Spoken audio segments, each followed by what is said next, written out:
All right, next up we have a good friend of mine who's been coming here since October. And one of the first people I heard here talking about trying to hold Pritzker accountable for what's going on. Please welcome May to the stage.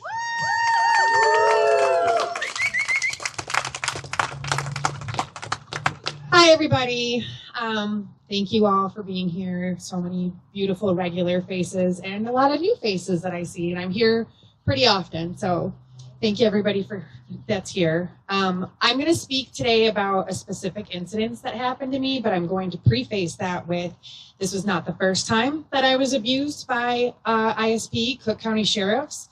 Likely will not be the last time. I've been coming here since my first day here was October 3rd. I believe it was the first day ISP was on the ground here, and I was very quickly hit with a baton. I have been pepperballed by ISP, the things that they were supposedly here to protect us from. So that is just my quick preface. This is the actual thing I came to talk about. I had an experience with law enforcement during a protest. Oh, and real quick too, like, I would like to be a lot more aggressive about this, but I have pending charges, so I have to be a little more careful.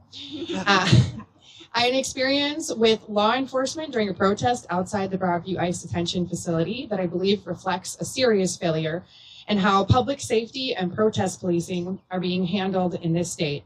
I was there exercising my First Amendment right. At one point, I had seen somebody that in a mobility chair that may have needed help. I went over to see if they needed help. I was standing at the edge of the space when the situation suddenly escalated without warning. From my perspective, an officer approached me aggressively, and before I had any real opportunity to understand what was happening, I was physically forced off the sidewalk and into the street. The situation escalated almost instantly from there. Within moments, multiple officers, Cook County sheriffs, were on top of me. I was restrained, taken to the ground, and injured before I had any meaningful chance to respond or even comprehend the escalation. I suffered injuries to my shoulder, wrist, and arm, and struck my head hard enough that I was dealing with the effects for weeks and had to take time away from work to recover. I want to be clear, I'm speaking from my own experience and perspective, but what happened to me did not feel like a proportionate response. It felt chaotic, unnecessary, and deeply disturbing. And this is not an isolated concern. It reflects a broader pattern of how protest activity is being managed and how quickly force is being used in situations that begin with peaceful engagement.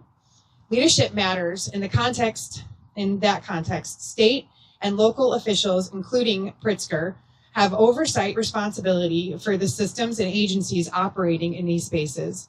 When repeated incidents of escalation and injury continue to occur, it raises serious questions about what policies are being allowed to stand and what accountability is being enforced or not enforced. At minimum, there needs to be a real reckoning with how these situations are being handled and whether the current approach is protecting people or putting them at greater risk. This is not just about what happened to me. It's about a pattern, a system, and the consequences of inaction.